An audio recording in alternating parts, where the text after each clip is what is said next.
Hi there, today we're cutting rope with laminated CoS steel. This is Fallknivens steel. It's the steel app says it's a Japanese powdered steel, cobalt steel it's also called.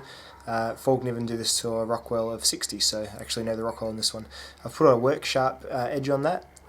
It came with a really poor edge, so I had to properly really do a whole new edge with the work sharp, which isn't ideal, but I did it slowly and I did it with water so not to cook it, and there we are. So we cut the same rope and we just keep going until the knife no longer reliably slices paper,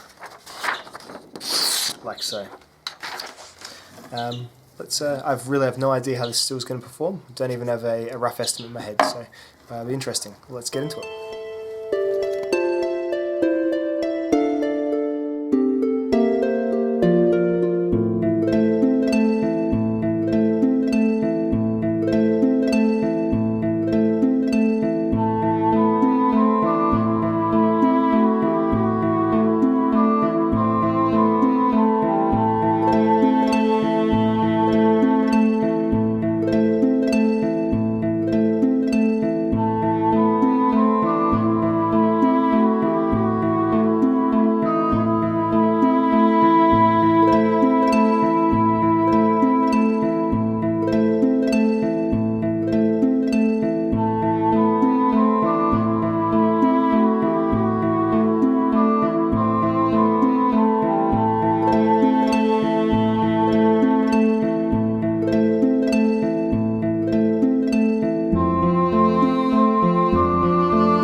Wow, that was unpleasant to cut with.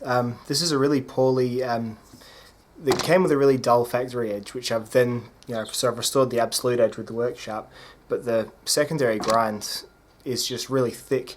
So it was funny, you could see the leading edge was really cutting the rope really well, though.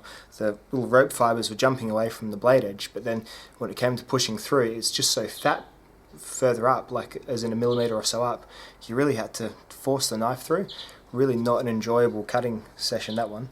The steel did okay, 176 cuts, which is about S30V-ish level, which is about right for the price you pay and sort of for the materials and the general repute of the steel, I would suggest. Sort of up there with those HAP 40 kind of steels, S30V, not too bad at all. So the Fallkniven use this steel in a lot of their fixed blades as well.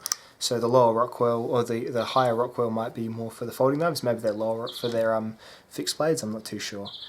This one is laminated, so I guess they perhaps do that for toughness rather than lowering the Rockwell in the fixed blades too.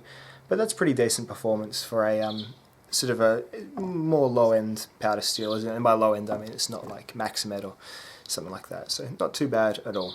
Thanks for watching, dudes. I'll see you in the next video, and I'm really going to have a word about this knife in the review for it, because it's not being particularly impressive out of the box, that's for sure.